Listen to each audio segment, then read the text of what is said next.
Hi guys, welcome back on YouTube channel. आज हम देखने वाले हैं क्लास 11th बायोलॉजी का चैप्टर नंबर 14 ह्यूमन न्यूट्रिशन, इसका एक्सरसाइज। तो चलिए शुरू करते हैं आज का वीडियो। तो देखो, मैं इस चैनल पर 11th English, 11th Hindi and 11th biology के वीडियोस अपलोड कर रहा हूँ रेगुलरली। आप जाकर देख सकते हो, नीचे प्लेलिस्ट का लिंक है जिसमें बहुत सारे यूज़फुल वीडियोस आपको मिल जाएंगे। तो और आपको पीडीएफ, ये जो आप देखोगे अभी एक्सरसाइज, इसका पीडीएफ हमारे इस टेलीग्राम चैनल पर मिल जाएगा जिसका लिंक नीचे डिस्क्रिप्शन बॉक्स में है। तो सबसे पहले एमसीक्यू है यहाँ पर। तो फर्स्ट क्या दिया है, एकिनार सेल्स आर प्रेजेंट इन। तो एकिनार सेल जो होता है वो पेनक्रियाज में प्रेजेंट होता है। आप यहाँ पर देख सकते हो, जो कि पेनक्रियाटिक एंजाइम को सिक्रेट करता है। उसके बाद बी है, which type of teeth are maximum in number in human buccal cavity. तो ह्यूमन का जो माउथ होता है उसमें कौन से टाइप के दांत जो हैं वो ज़्यादा होते हैं। तो ह्यूमन के टोटल 4 टाइप के दांत होते हैं, टीथ होते हैं। सबसे पहला है इंसाइजर है, उसके बाद कैनिन्स है, प्री मोलार और मोलार है। तो अगर आप ह्यूमन डेंटल फॉर्मूला देखोगे तो आपको पता चल जाएगा कि कौन सा ज़्यादा है सबसे। तो सबसे ज़्यादा है आपका मोलार्स, तो इसका आंसर आएगा डी, मोलार। नेक्स्ट एमसीक्यू है, select odd one out on the basis of digestive function of tongue. 4 option है, taste, swallowing, talking and mixing of saliva in food. तो इसमें आपको देखो जो आंसर है वो है थर्ड, टॉकिंग। क्यों? क्योंकि बाकी के जो ऑप्शन है टेस्ट, swallowing, उसके बाद mixing of saliva in food, ये तीनों जो फंक्शन है वो आपका डाइजेशन से रिलेटेड है, और जो टॉकिंग है और डाइजेशन से रिलेटेड नहीं है, तो इसलिए टॉकिंग एक अलग है। उसके बाद कंप्लीट दी एनोलॉजी, जैसे यहाँ पर दिया है टाइलिन का अमाइलेज, तो पेप्सिन का क्या है, तो पेप्सिन का आएगा प्रोटीएज। उसके बाद कुछ बड़े क्वेश्चन दिए हैं, answer the following question. The first है, for the school athletic meet Shriya was advise to consume either Glucon D और fruit juice but no sugar cane juice, why it must be. So यहाँ पर आपको लिखना है। तो जो शुगर कैन जूस होता है उसमें डाइसेक्राइड होते हैं, और जो डाइसेक्राइड का डाइजेशन होता है उसमें ज़्यादा टाइम लगता है। बट जो ग्लूकोन डी है उसमें डायरेक्टली ग्लूकोज होता है, जो कि एक मोनोसेक्राइड है, और उसका जो डाइजेशन है जल्दी हो जाता है और जल्दी एनर्जी मिलता है। तो इसलिए श्रेया को एडवाइस किया गया है, क्योंकि उसका अभी वो एक एथलीट है और उसका रनिंग होने वाला है।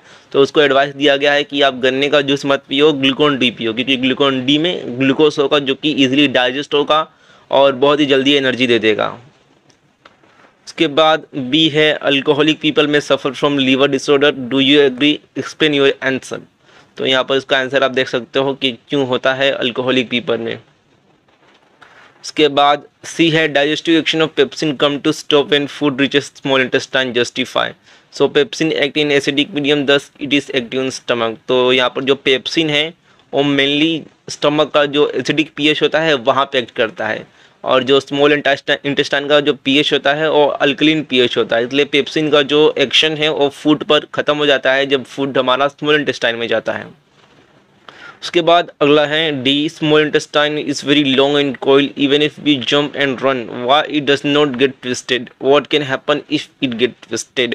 तो हमारा जो स्मॉल इंटेस्टाइन होता है बहुत ही लंबा होता है, बहुत ही कॉइल्ड होता है, हमारी बॉडी में एकदम घूम घूम के ट्विस्टेड रहता है।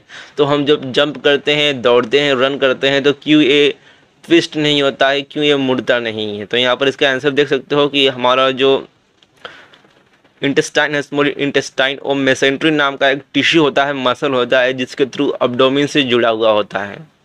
तो यहाँ पर इसका आंसर है। उसके बाद अगले कुछ क्वेश्चन है, write down the explanation. Digestive enzymes are secreted at appropriate time in our body, how does it happen. तो हमारी बॉडी में जितने भी एंजाइम है जो फूड को डाइजेस्ट करने में हेल्प करते हैं, तो एक प्रॉपर टाइम पे ही वो रिलीज़ होते हैं, कभी भी रिलीज़ नहीं होते हैं। क्यों ऐसा होता है यहाँ पर आपको बताना है। तो यहाँ पर इसका आंसर देखो, जो digestive enzymes and juices are produce in sequential manner and at a proper time, this secretion are under neuro hormonal control, sight, smell and even thought of food trigger saliva secretion, 10th cranial nerve stimulates secretion of gastric juice in stomach, even the hormone gastrin bring about the same effect। तो जो हमारा पूरा digestive function है वो hormone के control में होता है, हमारे नर्वस सिस्टम के कंट्रोल में होता है। जब भी हम कोई फूड वगैरह है उसे देखते हैं या फिर उसका स्मेल करते हैं तो हमारे मुंह में सलाइवा का सिक्रेशन होता है, और उसी टाइम जो हमारा सेंट्रल नर्वस सिस्टम है उसमें जो 10th नर्व है, क्रेनियल नर्व, वेगस नर्व, वो गैस्ट्रिक एसिड का रिलीज़ करवाता है हमारे स्टमक में। और उसके बाद एक हार्मोन होता है जिसे गैस्ट्रिन कहते हैं या फिर हंगर हार्मोन कहते हैं, वो उसी टाइम पे रिलीज़ होता है जिससे कि हमें भूख लगती है। तो यहाँ पर आपको ये सब लिखना है कि हमारा जो बॉडी का डाइजेशन है वो न्यूरो हार्मोनल कंट्रोल के अंदर होता है। उसके बाद यहाँ पर क्या पूछा गया है, explain the structure of tooth, explain why human dentition is considered as thecodont, diphyodont and heterodont. तो यहाँ पर आपको सबसे पहले जो ह्यूमन टीथ यानी कि एक दांत का स्ट्रक्चर बताना है, उसको एक्सप्लेन करना है। तो यहाँ पर आप देख सकते हो टूथ एनाटॉमी, जो सबसे ऊपर का पार्ट है हार्ड पार्ट वो है इनेमल, उसके बाद उसके नीचे डेंटिन, उसके बाद पल्प, उसके बाद गम्स और बोन्स हो गए, रूट कैनाल हो गया और सबसे नीचे नर्व एंड ब्लड वेसल्स। तो ये आपका एनाटॉमी हो गया, स्ट्रक्चर हो गया एक टूथ का। एंड यहाँ पर आपको उसी के बारे में थोड़ा लिखना है। और यहाँ पर देखो human dentition is called as thecodont as tooth are inserted in socket. तो जो यहाँ पर आप देख सकते हो जो ह्यूमन का टीथ होता है, दांत होता है, वो एक सॉकेट में फिक्स होता है, अपनी जगह से कभी हिलता नहीं है, इसलिए यहाँ पर इसे थिकोडेंट कहा जाता है। और उसके बाद इसे डिफोडेंट क्यों कहा जाता है, यहाँ पर देख सकते हो human dentition is called as diphyodont as teeth grow twice in life time. तो हमारा जो दांत है एक नॉर्मल ह्यूमन का, उसकी पूरी लाइफ में सिर्फ 2 ही बार ग्रो करता है। एक तो बचपन में जिसे हम मिल्क टूथ कहते हैं या फिर दूध के दांत कहते हैं, जब वो टूट जाता है, गिर जाता है दूध के दांत, तो फिर एक परमानेंट दांत आते हैं, उसके बाद ज़िंदगी में कभी दांत नहीं आते। तो इस तरह से सिर्फ 2 बार दांत आते हैं किसी भी पर्सन की लाइफ में, इसलिए ह्यूमन टीथ को क्या कहा गया है, यहाँ पर डाइफोडेंट कहा गया है, डाइफोडोंट कहा गया है, यानी कि सिर्फ 2 बार दांत आते हैं। उसके बाद अगला एक और डेफिनेशन है, human dentition is called as heterodont as different types of teeth appear on a single line. तो ह्यूमन डेंटिशन यानी कि ह्यूमन के जो दांत हैं उसको हेटेरोडेंट भी कहा जाता है, क्योंकि एक ही साइड में बहुत अलग अलग टाइप के दांत होते हैं। जैसे कि अभी हमने एमसीक्यू में देखा था कौन कौन से टाइप के टीथ या फिर दांत होते हैं ह्यूमन के, यहाँ पर देख सकते हो इंसाइजर, क्रेनिन्स, प्रीमोलार एंड मोलार, ऐसे 4 टाइप के दांत होते हैं ह्यूमन के, इसलिए इसे हेटेरोडेंट भी कहा जाता है ह्यूमन के टीथ को। तो ये हो गया आपका क्वेश्चन का आंसर। एंड नेक्स्ट देखते हैं, explain heterocrine nature of pancreas with the help of histological structure. तो यहाँ पर आपको जो भी पैनक्रियास है उसका हेटेरोक्राइन स्ट्रक्चर क्या है वो एक्सप्लेन करना है। तो यहाँ पर देख सकते हो पैनक्रियास का स्ट्रक्चर बताना है आपको कि उसमें अल्फ़ा बीटा सेल्स होती हैं और जो भी आइलेट्स ऑफ लैंगरहैंस है उसमें से इंसुलिन निकलता है जो कि ब्लड शुगर को कंट्रोल करता है, यही सब आपको लिखना है। उसके बाद नेक्स्ट है right short note on position and function of salivary gland. तो सलाइवरी ग्लैंड जो कि सलाइवा रिलीज करता है, जो कि हमारा जो फूड है उसकी डाइजेशन में हेल्प करता है माउथ में। तो सलाइवरी ग्लैंड कहाँ कहाँ पर होते हैं आपको ये बताना है। तो देखो इसका आंसर आपकी बुक में कुछ इस तरह से दिया है, there are 3 pair of salivary gland which open in buccal cavity. तो हमारे मुंह में ही, हमारे माउथ में 3 पेयर होते हैं सलाइवरी ग्लैंड के। तो सबसे पहला जो ग्लैंड है सलाइवरी ग्लैंड का, उसे कहा जाता है पेरेटोइड ग्लैंड, जो कि हमारे ईयर के फ्रंट में प्रेजेंट होते हैं। उसके बाद सेकेंड है सब मैंडिबुलर ग्लैंड, जो कि हमारे लोअर जो यानी कि जो निचले जबड़े होते हैं उनके नीचे प्रेजेंट होते हैं। और उसके बाद the gland present below the tongue are called sublingual. तो और जो तीसरा टाइप होता है उसे सबलिंगुअल ग्लैंड कहा जाता है, जो कि हमारे जीभ के नीचे प्रेजेंट होते हैं। तो इस तरह से टोटल 3 टाइप के सलाइवरी ग्लैंड हमारे माउथ में प्रेजेंट होते हैं। सबसे पहला पेरेटोइड जो कि हमारे ईयर के सामने होता है, उसके बाद सब मैंडिबुलर यानी कि जो हमारे लोअर जॉ के नीचे होता है, और तीसरा है सबलिंगुअल जो कि जीभ के नीचे होता है। तो ये इसका आंसर है यहाँ पर।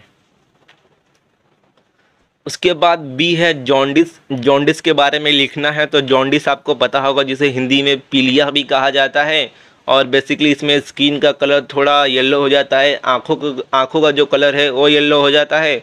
तो उसके बारे में आपको यहाँ पर लिखना है जॉन्डिस के बारे में कि मेनली होता क्यों है। तो जब बॉडी में बिलिरुबिन का जो लेवल है वो ज़्यादा हो जाता है और बिलिरुबिन एक्सक्रीट नहीं हो पाता है नॉर्मली, तो हमारा बॉडी येलो कलर का दिखने लगता है। तो यहाँ पर ये सब देख सकते हो। इतना आपको लिखना है जॉन्डिस के बारे में। बस आपको उसका मेन क्या होता है उतना याद होना चाहिए। उसके बाद अगला है observe the diagram, this is histological structure of stomach, identify and comment on significance of the layer mark bye arrow. तो ये देख दो, यहाँ पर आपका ये स्टमक का लेयर है उसका डायग्राम दिया गया है। अब यहाँ पर ये जो मार्किंग है एरो है वो कौन सा पार्ट है वो आपको बताना है और उसका फंक्शन क्या है वो भी बताना है। तो ये लेयर है आपका ग्लैंडुलर एपिथेलियम ऑफ म्यूकोसा। तो बेसिकली ये म्यूकोसा का लेयर यहाँ पर है और म्यूकोसा का फंक्शन देख सकते हो। तो म्यूकोसा जो भी हमारी पूरा जीआईटी है उसको प्रोटेक्ट करता है, उसमें फैला होता है और इसका मेन फंक्शन क्या होता है, म्यूकस को सेक्रेट करना। म्यूकस जो कि हमें एक प्रोटेक्टिव फंक्शन प्रोवाइड कराता है। देखो आपको पता होगा कि हमारी जो स्टमक है उसमें एसिड प्रेजेंट होता है। अब एसिड हमारे बॉडी से बाहर क्यों नहीं निकलता है, हमें क्यों नहीं हार्म करता, क्योंकि हमारी बॉडी में स्टमक में म्यूकस की लेयर होती है और ये म्यूकस की लेयर म्यूकोसा ही बनाता है जो कि हमारा एक प्रोटेक्टिव फंक्शन है। उसके बाद 6 है find out pH maxima for salivary amylase, trypsin, nucleotidase and pepsin and place on given pH scale. तो यहाँ पर है चारों एंजाइम का मैक्सिमम पीएच क्या है जिस पे वर्क करता है, एक्ट करता है, ये आपको बताना है। तो सलाइवरी अमाइलेज का 6.8 है, ट्रिप्सिन का पीएच 8 है, न्यूक्लियोटाइडेज का 7.5 है एंड पेप्सिन एक एसिडिक एंजाइम है इसलिए इसका जो पीएच है 2 है। उसके बाद अगला है 7, right the name of a protein deficiency disorder and right symptoms of it.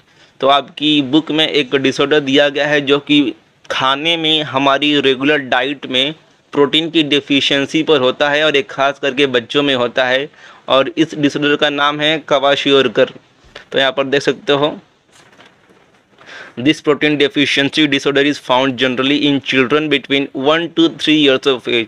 तो बिल्कुल जो छोटे बच्चे होते हैं और जिन्हें अच्छे से खाना नहीं मिलता, प्रोटीन नहीं मिलता, उनमें डिसऑर्डर होता है जिसे क्वाशियोरकर कहते हैं। और इसका सिम्टम्स भी देख सकते हो, अंडरवेट यानी कि जो बच्चे होते हैं उनका वजन कम होता है, स्लो ग्रोथ, उनका जो ग्रोथ होता है बॉडी वो बाकी बच्चों की तुलना में कम होता है, पुअर ब्रेन डेवलपमेंट, उनका जो ब्रेन है उतना डेवलप नहीं हो पाता, लॉस ऑफ एपेटाइट, भूख नहीं लगती है, एनीमिया, खून की कमी हो जाती है। उसके बाद प्रोटोडिंग बेली यानी कि जो उनका पेट होता है फूल जाता है, जैसा कि आप ये इमेज में देख सकते हो कि कैसा है, पेट जो है स्वेल हो गया है, फूल गया है। उसके बाद स्लेंडर लेग्स यानी कि पैर पतले हो जाते हैं, बल्गलिंग आई, आँखें जो होती है वो बाहर निकल जाती है। उसके बाद एडिमा ऑफ लोअर लेग्स, जो नीचे के आपके पैर होते हैं ऐसे बच्चे के, उसके वो भी फूल जाते हैं।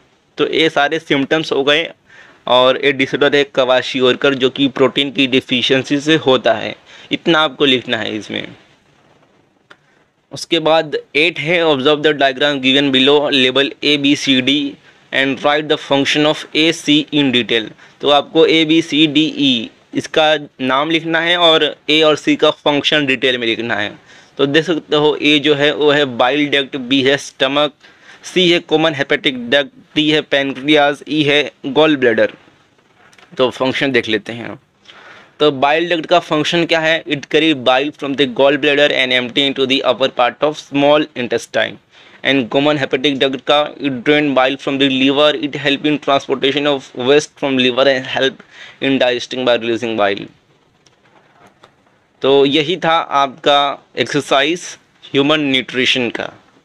ये वीडियो मैंने क्यों अभी अपलोड कर दिया इस चैप्टर का, क्योंकि ये जो चैप्टर हैं 13, 14, 15 आपके जो चैप्टर हैं CT के रिगार्डिंग इम्पोर्टेंट होते हैं, इसलिए इसे मैंने अपलोड किया पहले।